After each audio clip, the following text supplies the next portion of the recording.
They say a home is a sanctuary, but for Kelvin, it was a courtroom where he was born guilty of a crime he never committed. Imagine being invisible in your own house, or worse, visible only when there was blame to be assigned. Most people run away from monsters under their bed. Kelvin had to learn how to live with the ones who gave him life. Kelvin grew up in a house that was physically warm but emotionally frozen. His parents, Elias and Sarah, didn't use physical blows. They used a much sharper weapon, silence. While his younger brother was showered with praise for the smallest achievements, Kelvin was the shadow in the corner. If he brought home an A, it was expected. If he tripped, it was proof of his worthlessness. He was the mistake, the child who arrived when they weren't ready, and they never let him forget it. He spent his childhood trying to be loud enough to be noticed, then quiet enough to be safe. By the age of 10, Kelvin realized a heartbreaking truth. He wasn't being raised, he was being endured. But hatred is a curious thing. It can crush a man or it can forge him like steel in a furnace. Kelvin stopped looking for love in the eyes of people who were blind to his worth. He found solace in the attic, a dusty space filled with old books and a single cracked window that looked out toward the horizon.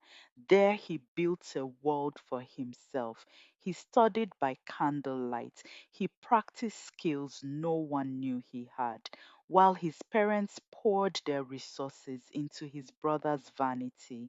Kelvin was building an empire out of the scraps they threw away. Before we continue, if this story is touching your heart, hit that subscribe button. It gives us the motivation to bring you more stories of resilience. On the morning of his 18th birthday, there was no cake.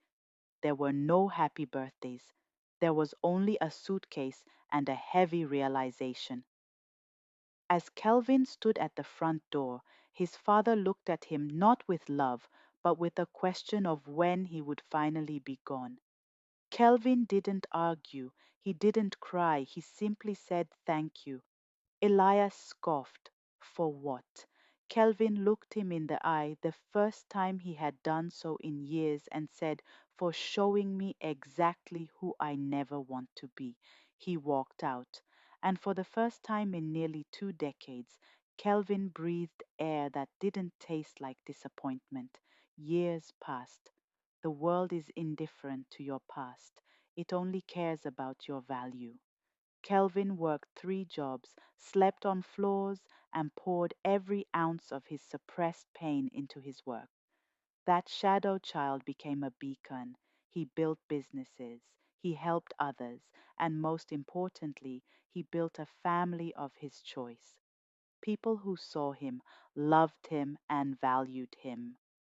Meanwhile, the perfect home he left behind was crumbling. His brother, spoiled by indulgence, had drained his parents' savings.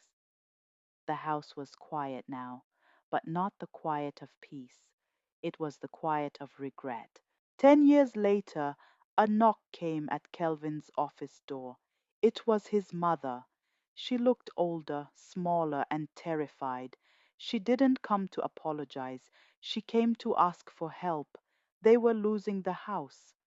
Kelvin looked at the woman who had spent years making him feel like an intruder in his own skin. The room was silent. He reached into his desk, signed a check that would clear their debts, and pushed it across the table. I'll save the house, Kelvin said softly, but I won't be coming back to it. His mother started to weep, finally seeing the man her hatred had failed to break. She reached for his hand, but he gently pulled away. You didn't lose the house because of money, Mom, Kelvin said, his voice cracking with a decade of unshed tears. You lost it the day you made your eldest son feel like a stranger. I'm not helping you because I'm your son. I'm helping you because I am the man you didn't think I could become. The story of Kelvin teaches us a hard but beautiful lesson. Your origin story does not have to be your ending.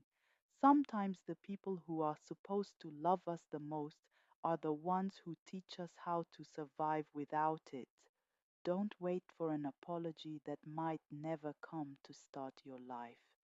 Your worth is not defined by those who cannot see it. Like Kelvin, you can take the bricks people throw at you and use them to build a palace. Thank you for watching. Be the light you wish you had. See you in the next story.